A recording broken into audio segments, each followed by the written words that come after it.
going on, everybody? Welcome to Motivate You, podcast brought to you by Motivate Advisors. Coming at you live from Dallas, Texas. We are in the TX, hunkering down, bunkering down. It's chilly. It's beautiful. It's actually really nice here. I'm impressed. Yeah, we'll take it. I like this area. Yeah. Yes, we are coming live. This is Motivate You, and we are here to talk about ways to take your business and your practice to the next level.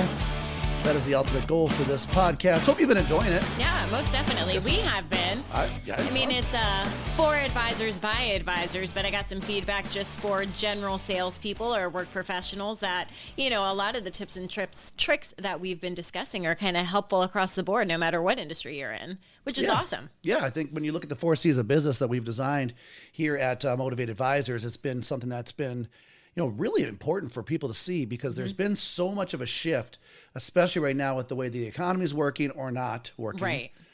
You know, as far as how do you make your business thrive in an environment like that? And believe it or not, guys and gals, there are people in our organization that are having their best year they've ever had. They are. And it's exciting. It is, yeah. And I mean, we talk about it often. A lot of it has just come down to them making the decision that they're going to work through this and they're going to be successful. Yeah. And it's great to see, you know, we were talking to people obviously around Dallas too, and they were saying businesses are starting to come back, and there was a lot of them that have closed, but the ones that have survived have been at kind of day in, day out, doing the grind and making it happen. Yeah, we saw the building that we were in yesterday. I don't know if you were hearing this, but I was in the room and I was talking to Elaine, the woman that was helping us out with the office space. Yeah. And she mentioned that literally the whole building is less than 30% full. Yeah, that's crazy. And this is like the Wall Street of Dallas, right? This is the financial banking area, and it is it's quiet. And I do have a lot of concerns about the commercial market moving forward. What that's going to look like if we keep having these shutdowns. Right, especially if they're moving more and more towards shutting them down. Is it 3 weeks now? Is it 4 weeks now? And we really don't know. Yeah, I saw another article, or actually it was a news clip about a gentleman in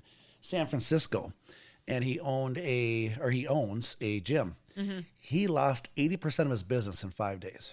5 days? 5 days. Because they changed how much he could actually have available to him. And, you know, so when people ask me, how are the advisors doing? How's your business doing?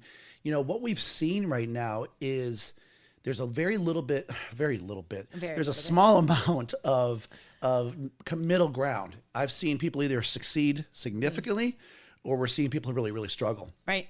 They're just either closing down or, you know, kind of hunkering down for a little bit to see what happens. Yeah. And it was 2 weeks has turned into too long for most people. So, you know, struggles today, folks, we know that they're there, but it gives the ability to have success tomorrow. Mm-hmm. You know, we came out here to Texas to speak with some advisors, had a great training out here. A lot of fun, actually. Really great area. Yeah, it is. Good food, good restaurants, good people. People here in Dallas are awesome. They're nice. And they chuckle every time they hear we're from Florida, like they're shocked by it. Yeah. I don't know if that says much. Maybe they know something that we don't. Yeah. But, you know, it's fun. But, you know, one thing we talked to some of these people about yesterday was the close. Yes. And this is kind of coming to the completion of our 4 C's podcast portion. We're going to keep going. We'll keep talking about other things. Yeah. Lord knows. Always coming up with different topics. Sure. But, you know, the 4 C's comes down to, you know, we talked about before. The first episode was the catalyst. Mm-hmm. And, you know, I think you do a great job explaining the catalyst as far as, your phone's ringing. Sorry, guys. Always working. But the catalyst is something that we're doing immediate in nature. You know, it's what our goal with the catalyst is to get people in your office as fast as possible. You can close some business and grow your practice. One tough thing about catalyst now, Cassie, that we've noticed is when people were a one-trick marketing pony, if you will, most of those catalyst strategies they've gone away, evaporated. Right. Yeah. Or they're just not working nearly as well as they used to. When we were sitting down talking to people yesterday, they were talking about mail. And you and I have had this conversation how, you know, 5 years ago, you could mail a bunch of pieces, fill a seminar, whatever the case may be that you're doing, close some business, and you would do them on a monthly basis and it's all good. Now we're seeing places are, you know, outside of COVID, but there's a lot of areas that are super oversaturated. You have individuals that sometimes know more than the advisor does. If someone's just pitching product, they've heard it before. Everybody kind of who's a one-trick pony, I think, is going, oh crap, what do I do now? Yeah, no, it's exactly what the problem is. What's the number one thing you hear from advisors when you talk to them that they said they need to grow their practice? Oh, it's always everybody needs more leads. They need more butts in the seats. They need more prospects. They need to be in front of people. Which is partly true, but realistically speaking, if you have a tremendous amount of leads coming in and you're sitting down with everybody, but you can't close a door, you're wasting money, wasting time. Yeah, there's no benefit really from that. And so we want to have a conversation about closing today because we believe that right now is a fantastic time to grow your business using our revenue builder process. Yes. And it's a great time to look at different SKUs, different offerings that your company can utilize that maybe you haven't thought about in the past, but it can provide you some of that immediate cash flow, that immediate liquidity that people are looking for to be able to continue to grow from a different marketing standpoint. But closing is the whole name of the game. And so it's always interesting to me when I got in this industry, everything was that I learned from my first organization that I was with was a process to close. Right. It was not always about lead generation. It was a process to close because the concept always was that if you can't close them, why are you going to spend the money? What's the point? What's the point of doing all these different things? And you've seen this too. When we go through our marketing platform, our dashboard. Thank you. It's a very, very, very big eye opener for many people because they just don't realize and they don't understand their own numbers. Right. And how important it is. And I mean, you kind of nailed it. So if someone's spending a bunch of money and they're getting in front of people, but their close ratio, let's say, is 30%, that means they have to work that much harder to get in front of that many more people. And when we do it through our marketing dashboard, it's cool because it actually gives me a tangible number. So if I put 30% in, and let's say that generates that they need to be in front of 20 people versus showing them, okay, let's hypothetically say if you are closing 70%, that number of how many people they need to be in front of drops dramatically. And then the flip side of that is not just being able to sell them one thing. When you do a process correctly, when you do a close correctly, as long as you have your 65, you're a fiduciary, that's where the revenue expander comes in because you have an opportunity to do numerous sales with one client. Yep. And speaking with one of our advisors that we met with yesterday, excuse me, he was blown away by this whole thing because there's so many times that he's like, I could talk to someone about this. I just never thought about it. I never brought it up. Yeah. And so one of the concepts that we use internally at my own firm, as well as that we teach through Motivate, would be the process of the 8 elements of financial control. And the 8 elements of financial control was really designed, initially it was 4 elements. Then it became 6. Yep. And then it ended up becoming 8. And I think we'll probably stay at 8 because it's actually pretty perfect right now with the fact that it's an infinity symbol, which is important for your clients to understand that their financial situation is not going to stay static. No. It's going to always be dynamic. And so you're going to want to make sure you're evolving with it to infinity and beyond. Yes. Did you like that last part? Go Buzz. It felt pretty good. But the 8 elements of financial control for me as an advisor, and what I think has been so important for me is it also keeps me on track. So it shows the clients a roadmap. It lets the clients know that you're looking at things. It's going to, in a different fashion than probably what they're ever been used to. You're also putting yourself in a situation where you can make sure that you're crossing the T's and dotting the I's as an advisor. Right. And that it creates a situation to provide better certainty for that client, but also potentially more revenue and more business for you. Yeah, it works on both sides. So it's the client-facing side as well as the advisor. A lot of times I'll ask people, do they have a process? And they're like, yeah. So I say, okay, go ahead and explain it to me. Well, I have my yellow notepad and I have my pen and I ask them questions. How much do they have in this account? Do they have a pension? And they're really missing the part that's so important that really helps you get to that close is get to know the person on a personal level. Sure. People are scared when they go into a financial advisor's office. Most of the time, they're not looking forward to it. They feel like they've made mistakes, or you're going to tell them you did something wrong, or, they just made bad choices, and it doesn't have to be that way. So if you get to know the individual on a personal level, then you get to know the money. That's really where you stand out, and that's going to help your close ratio because nobody's ever done these things. Nobody's asked these personal questions to them. And it really helps build a relationship. Yeah. I had a client that came in one time. That was her exact statement that she made to me was she was worried that I was going to judge her basically for the decisions that she's made in the past. Yeah. That's sad. And it's scary. Think about when people go to the dentist. Yeah.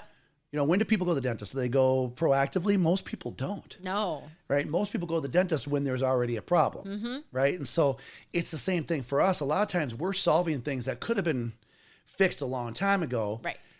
If they would have actually gone through a process like we're about to show them. So going through the 8 elements of financial control has been a very, very, very popular, but also really powerful strategy for myself and my clients, as well as other advisors all across the country.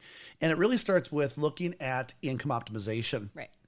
And explain to the client that how, income optimization is really the foundation of a strong strategic financial plan.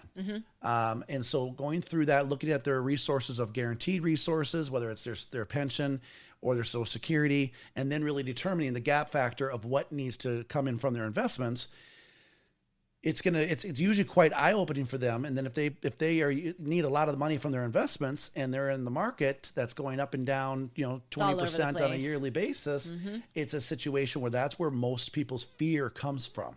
So what we're looking for in the income optimization is to provide a certain level of certainty, if you will, that they can count on their income and live a lifestyle that's desirable, not survival. No, and I think that's a lot of people that they have questions about is they know they have the income, but what happens if this happens? Would the always what if scenario, and maybe someone hasn't taken the time to show them, hey, we're going to look at the what ifs and actually plan for them. If they never happen, that's amazing. You're in good shape. Maybe you have more income, but if they do, you're going to be fine. We have a plan. Yep. It's structured correctly for you. Yeah, but for the first time in a long time, well, probably ever, more people are without a pension than have a pension. Yes. And even people with pensions are terrified that their pension might not be here.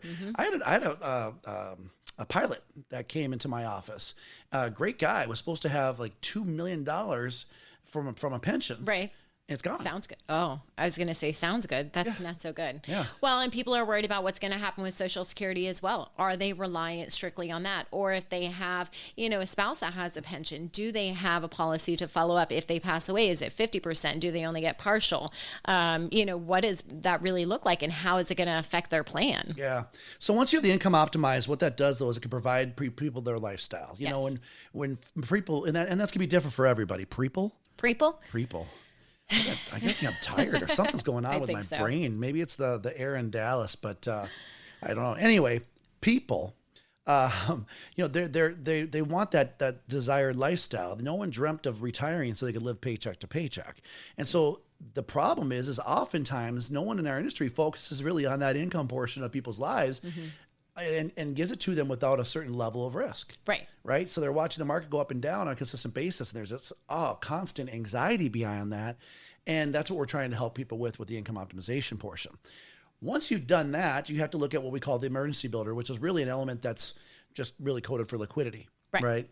And things have changed with the emergency builder since I designed this, because, when I first started emergency builders, people were utilizing it and making 5% in a money market.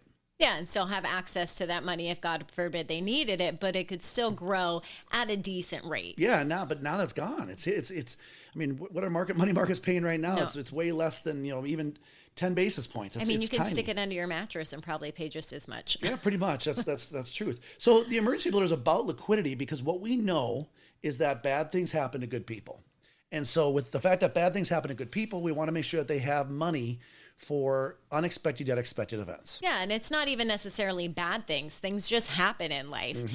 Does your car break down? Does your AC go out? There's a house being built next to us, and they were clearing the land, and they shook it so much that one of our windows in the house broke, and we have to replace the whole entire window. It's not crazy expensive. We are.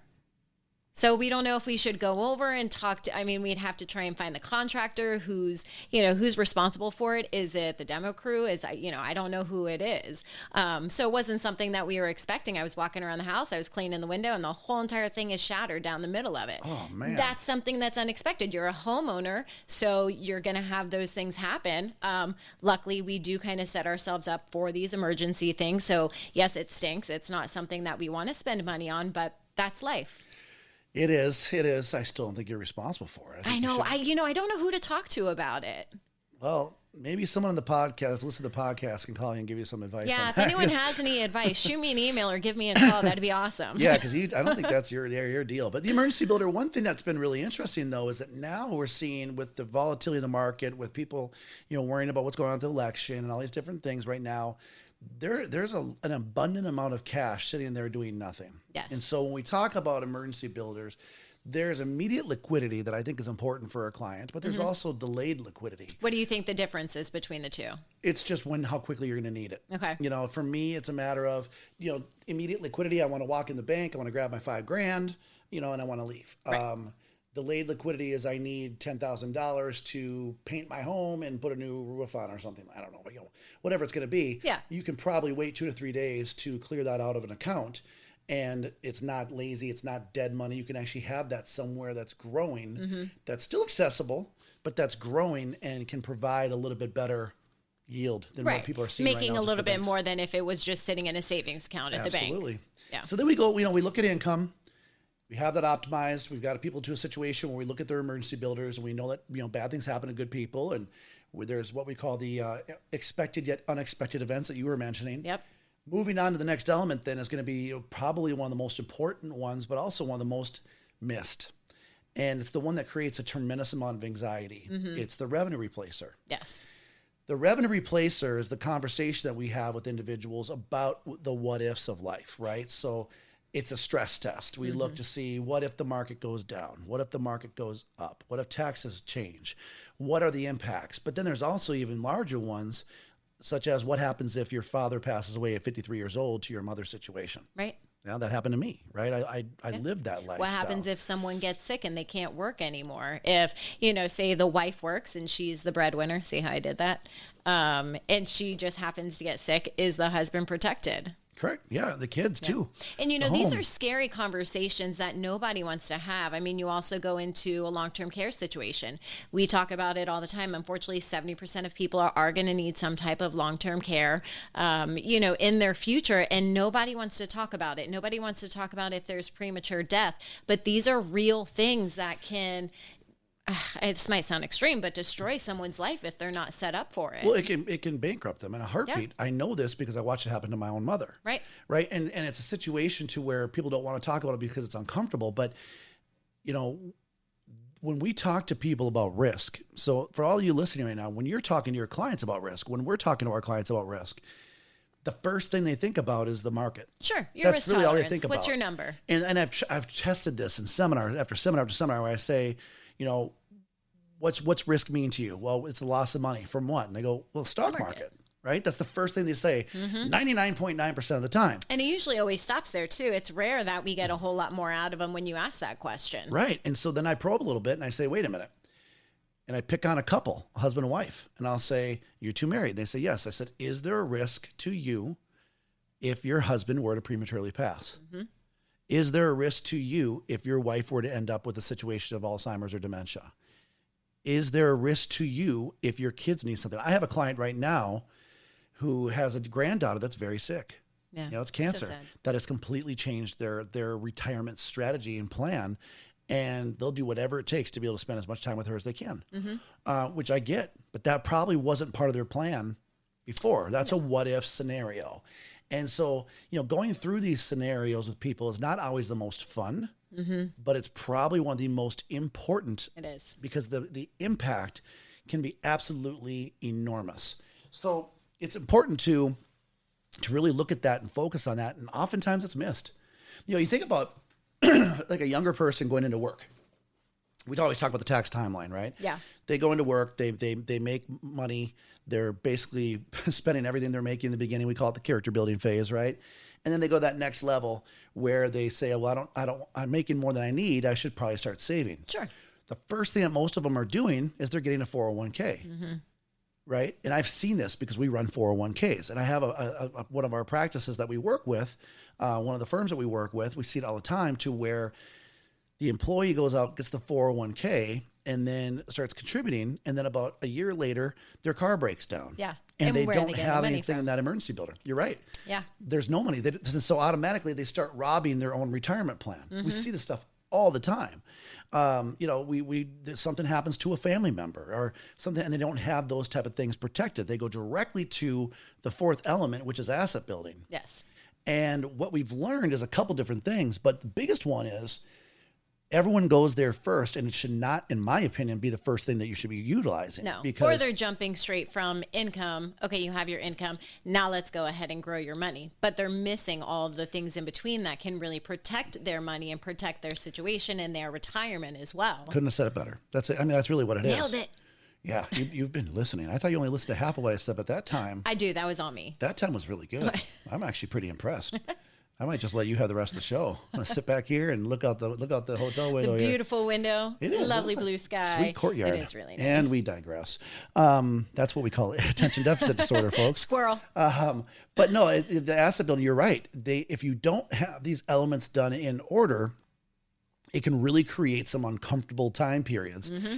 And that's what we find really interesting too. Another technique I'll use when I'm in a seminar is I will be speaking and I'll pick on a husband and wife there, and I'll say, quick question for you. Who's the risky one? Who's the conservative one? And it really is not gender specific anymore. It used to be. No, not at all. Yeah. It flip-flops all the time. Sometimes the wife is the one who's riskier, the husband is more conservative, but most of the time, and it's interesting, it's rare that you get two of the same. Mm-hmm. It's super rare that people both say, oh yeah, we're both risky. Oh yeah, we're both conservative. I don't know if I've ever gotten we're both risky. I think once. Most recently, they were both conservative. No, that was both conservative. But that one I can see because they're at that point where they think they should be because of their age and different things like that. But it's pretty rare to have them both be aggressive. Yeah. But most often that what we see is one's aggressive, one's conservative. Yes. And so I'll ask the one who's conservative why they're conservative. And what's the answer I always get? They don't know what's going to happen. They want to be protected. They're scared that they're not going to have enough for themselves. It's the unknown. Yes. Right? Think about when you think about all these exercise things like P90X and everything, people buy those because they see a before and after. They see the result that they want to generate from it. People are not doing what they want to do with their money because they don't know what the end would look like. Yeah. Right. So a lot of times it's not that they're risk adverse, they're scared of market loss, but the number one concern for people is that they're not going to have enough if something happens to someone that's important to them. Yeah. They're scared of market loss if they don't have the other stuff situated and they know that money will constantly come in. If the market goes down, they're okay. That's what they don't know. Yep. And then I usually ask the one who's aggressive, why are you aggressive? Mm-hmm. And normally the answer I'm getting out of the aggressive one is, well, I kind of feel like I need to make as much money as I possibly can to protect my spouse. Yeah. Right. I want to try to grow it as much as I can. I can't bring it with me when I die, but I want to make sure that my spouse is okay. And what's ironic about this is, and very interesting, is that they're both kind of doing the same thing, right? They're both concerned about the future. They just don't really know how to get there. Mm-hmm. Yeah. Right. And so oftentimes what I'll do is I'll ask and I'll say, hey, Cassie, I know you're conservative. If I could, and I don't know these folks, by the way, at the summit, I don't know them at all. Right. But I'll say, if I could put you in a situation to where you and Donnie are set for life on a financial aspect, it's something that you can count on. You don't have to worry about the ebbs and flows of the market. Income. For your income, you can count on that. Mm-hmm. You have liquidity for what next time your window breaks in your house or your air conditioning goes out or something happens. You have that money set aside, which does not hinder your income for the monthly basis. Right. And then, God forbid, something happens to Donnie, you're okay, or something happens to you, he's okay. Mm-hmm. If you knew all of those things were taken care of and your income would have still been replaced at that point, are you still is extremely risk adverse and conservative, or do you think you could take a little bit more risk with your money? Yeah, I think definitely I would say, you know what, if all of these elements are working together, I know that I'm good to go, I'm protected. Yeah, let's take a little bit more risk. And then once they do, maybe they get comfortable with it and they take a little bit more, obviously staying within their risk tolerance, whatever they're comfortable with, but really allowing themselves to grow with the market. I'm sure there's tons of people that if they would have had these things set up now and they see the market really at an all-time high, they're kind of kicking themselves in the pants going, oh my gosh, I really wish I would have been able to do this. And they probably could have, but nobody's taken the time to show them that they can. They're in your office for a reason, right? Yeah. The clients are there because something's uncomfortable for them. They want to make an adjustment somehow. They just don't really necessarily know what that is. Right. So one of the advisors that we were doing the training with yesterday, really great guy from down here in Texas, he has been with 10 organizations 10 different organizations over the years. And I asked him point blank, has anything changed? Right. And he said, no, nothing's really changed. Everything that I'm looking for something that's different. And then we went through how we help our advisors and how we help make their practices, and we enhance their practices and help them grow and do all these different things. And it was completely different than it's what he's been looking for. Right. The same's going to go for your clients. Your clients have been with several financial people, throughout their lives, at least 3, 4, 5.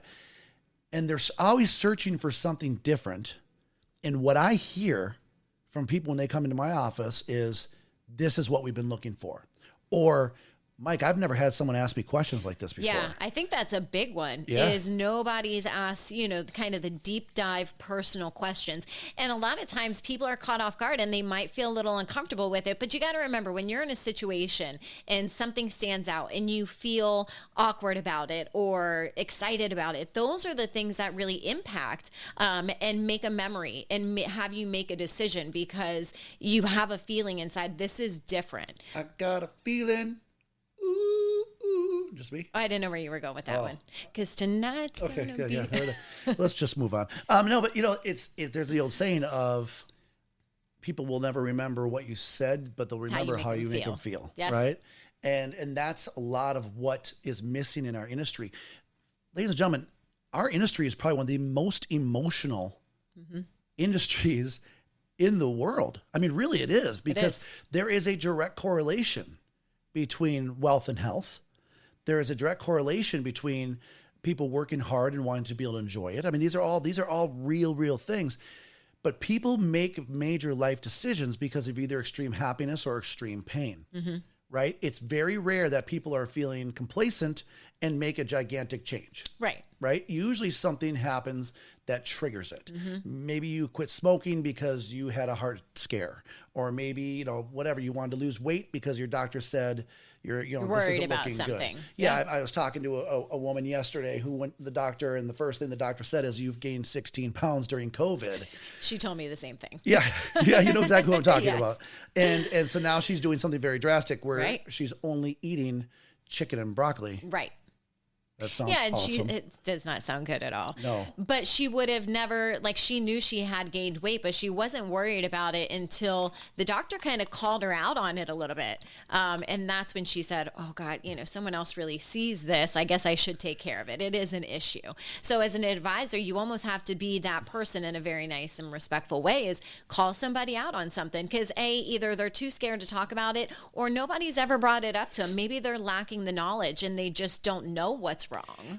We're 27 minutes into this podcast right now, and there's so many different directions you can go with this closed conversation. Yeah. I'm worried that this could end up being like a 4-hour podcast. No, you wouldn't do that. No, to but anybody. really, it's because there's a lot of different directions to have where we can go with the close. To make this as concise as possible, you need to have a process.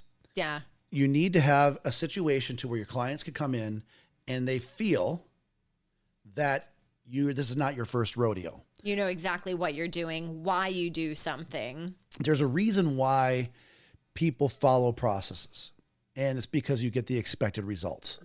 When you fly by the seat of your pants, although you might be good at it, it's never going to give you the same type of results as utilizing a system. Sure. That's why when you buy a piece of furniture from IKEA, there is very specific instructions on there. Sometimes it's a little hard to figure out, but if you're messing step A, part B, number 23, the chair is probably going to fall apart. But you got to realize I'm the type of guy that ends up with extra parts, and I'm not the handy one. So you attempt to follow the process. I will hire a professional to help make sure I'm in good shape. Oh, good segue. Yeah, that was actually pretty solid. Truth of the matter is, folks, the people right now are looking for you. So I think the difficult thing when we talk about closing right now, though, is for some people, it's really tough to close right now because they're not able to see people face to face. Yes, and they don't know how to make that connection. How do you make them feel special? How do you make them have the feels through a computer screen? Provide that user experience that really is going to make an impact on them and helps you stand out. Yep, and then that's what we've done. Like when a client comes into our office here in Florida, they're going to smell cookies. There's fresh baked cookies. There's 30 different coffees that are available to them at a given time. There's 20 different soda pops that they can utilize.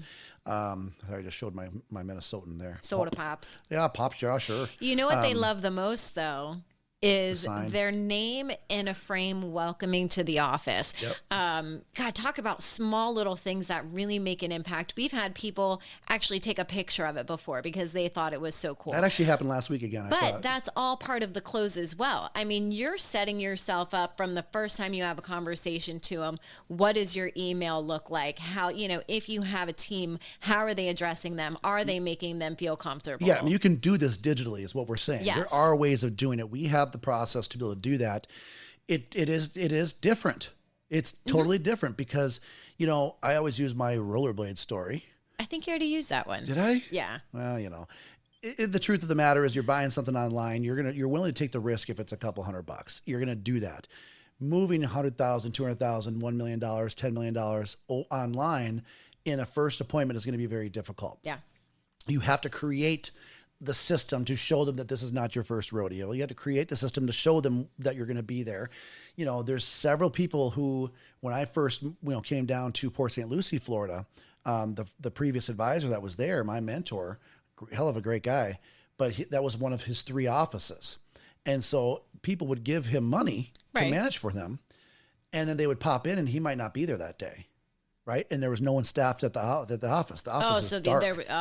They'd freak out, man. People would freak out. Is this a fly by night thing? Right. What's going on here? This is scary. And so, I always make sure that my offices are always got people in there and they're always manned, if you will, or one-manned. Like how I did Check that? it. I was just trying to, don't want to tick you off, but those are all the different things, but you can do this still digitally, I guess is my point.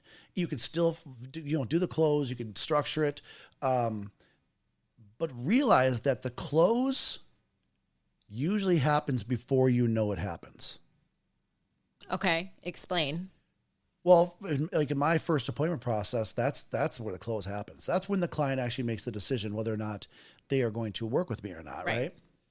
And we haven't even discussed specifics at that point, but Products, that's really where the anything. trust is built. That's really where you can create the unique experience that they've never seen before that allows them to say, this is different, right? Then you'll have the close paperwork. You'll do your paperwork stuff where you work with the clients. But the truth of the matter is the close happens much, much, much earlier. And I think it's important for people to kind of realize that. Online, it takes a little bit more time, but it's also a different structure. So one thing we were training on with digital marketing yesterday was the fact that you can't just go online and do a seminar that you would do face-to-face with people because it's not going to have the same type of impact. You can't do a webinar the same way that you would do a seminar. Isn't that what I said? A live. No, I think you flip-flopped it. Really? Yeah. I could be wrong. Let's roll back the tape. But yeah, you're right. That's what I was trying to say, at least one way or the other. That's one of the biggest issues that we see with people right now is they're saying, okay, I'm just going to go online and I'll do a webinar, but they're doing the same seminar. Yeah, they're presenting it's the same topic, it's the same style, it's the same time frame. And all of that needs to be adjusted. And it's true, when you're trying to close online, when you do an appointment, you have to adjust things a little bit. It's not the same. And you were mentioning, that you close on the first appointment. I think when we're talking about it, it's not the close when someone is signing an annuity application or a life insurance, or they've moved all their investments over to you. The close is getting the client to make a commitment to do business with you. A mental commitment. And I think that's the big thing, because when they actually make that commitment and you haven't given them anything for free, you're not looking at all of their statements, providing them all the advice without them making a commitment back to you. I think in our industry, if you're not trying to just be a salesperson, the client needs to be committed to you as much as you are committed to a client. And that's what's going to bolster a successful relationship. You want to be working together. You want this to be a long-term relationship. So when we're talking about closing, I think it comes down to the client making a decision. Yes, I'm ready to move forward with you. And then the paperwork comes later. Yep, that's exactly it. But what you're doing is showing them that you know your stuff. Yes. You know the process. So I'm looking at our dashboard. It's really interesting. When we go through this with our advisors and we go through our goal setting with everybody, and we want to kind of basically reverse engineer everything. Right. And you look at if an advisor wants to close $10 million of assets, whether that be annuities, AUM, kind of a combination of the two, but let's just put in here my little numbers of 50-50. And I'd love to be able to show you guys this, and or Cassie can show you guys this if you want to. Give us a call at Motivate Advisors. What's the phone number? Yeah, we can do it for you. 772-247-4488. Perfect. Yeah, and as Mike's putting it in, we've kind of mentioned it before, but yeah, it's just a nifty little dashboard that we use to help our advisors kind of have a map as to where are they going to get to, what are their goals, what is it going to take to get there. So it's interesting. If you want to do $10 million of business, and your average close ratio is 20%. Okay. Which is pretty brutal. Yeah. You're going to need to get 13 new. Wait, hang on a second. I'm sorry. This didn't add up right. Well, the monthly budget on that whole thing to do $10 million, you're looking at basically a $127,000 a year budget at a 20% close. Right. If you create that close and go to even just to 50%, yeah, you're looking at less than $60,000. See, that's what we were saying in the very beginning. How crazy just by making a tweak in your close. So that's outside of your marketing. It's outside of your prospecting. Just have a higher close ratio. Well, and then the other side of it too is being able to provide them with multiple services, which is multiple sales for you at the same time. So when a client comes in, it's rare that you're only going to do one thing with them. If you're doing a full financial plan, there always should be an opportunity, I would say, for a minimum of 3 different sales, if not more. Yeah, I mean, that's the whole premise behind the revenue expander. Yeah. And, and depending upon the type of client size that you have and all the different things that can come along with this, but that's a huge difference. You're basically cutting your budget down by over 50%. I don't think anyone would be upset to have an additional $60,000 back in their pocket. That's just basically saying. Making money. That's money that's just blowing out because you don't have the system or the process. So recommendations I would be making to everybody on the call right now or on the show: know your numbers. Yes. Sit down, know your numbers. And what we mean by that is you need to know how much of your money goes towards AUM, how much of your money on average goes to annuity, how much you're doing towards life insurance. You need to know what your current AUM is, your current annuity business, what the average size is, right? It's always a great indicator. It's huge. And then you can, from there, you start looking and saying, okay, well, this is what I'm working towards. What's my average close ratio? And know these numbers. You got to know these numbers. You're a business owner. You need to know them. What's your appointment attrition? That's when a lot of people don't pay attention to. Oh, they miss that all the time. They do. Well, and that goes back to, kind of when we were talking about cultivating as well. If someone sets an appointment, they've engaged with you, they're looking for help. And if they cancel, if they don't come in, if they don't move forward right away, make sure you're following up with that person. It's not dead. Yes, it takes time. You can't be lazy about it. But I think that's such a missed opportunity, is to be able to really curb that appointment attrition. And then it kind of goes into processes as well. How are you communicating before this appointment? Are you sending them confirmation emails? Are you doing phone calls? Is there special little touch points that's making them say, oh, I have an appointment, I'm excited for it? Yeah. And again, it's the feels, right? Yeah. So you look at the appointment attrition. I mean, you need to figure those things out, because that's also just wasted money. It is. We see this all the time. Hey, Mike, we did a seminar. I got 10 appointments. Awesome. And then you're expecting with 10 appointments, you would think there's going to be a pretty significant amount of business coming through. And then you notice that the business never came through, and you call them. Oh, yeah, 8 of them never showed up. 7 of them didn't show up. Well, then you didn't really have 10 appointments. It's not a matter of bragging about that. It's kind of like when you talk about, I don't care about how much money you make, I care about how much money you keep. Right. Same idea. So knowing that appointment attrition is important, because then you can figure out what's your, what we call basically total appointments needed, the TAN number. Basically when you look at that, you can say, well, here's how many ideal prospects that I need, per month. On a monthly basis. Right. At least individuals, just to set an appointment with you. And we know, everybody knows across the board that so we kind of break it down into 3 categories when we're talking about appointments. You're going to have the people that show up and move forward.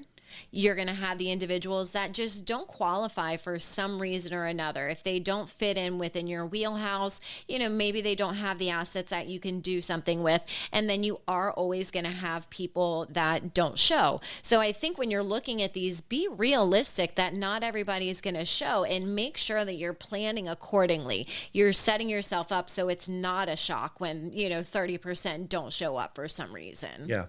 So again, know your numbers, because that allows you to reverse engineer, get to where you really want to be with the number or with your business, and you can make decisions that make the most amount of sense. So that's going to be an important part, because man, I'll tell you what, when you look at budget, that's what it comes down to. When you look at strategy, that's what it comes down to. And to utilize the same analogy as I did earlier with the P90X deal, the reason why so many people had success with it is they just followed the system. I did it. It kicked my fanny. I did not like banana rolls. Fanny? Fanny. That's all I can say on this. I don't want to be offensive. 80? Holy crow.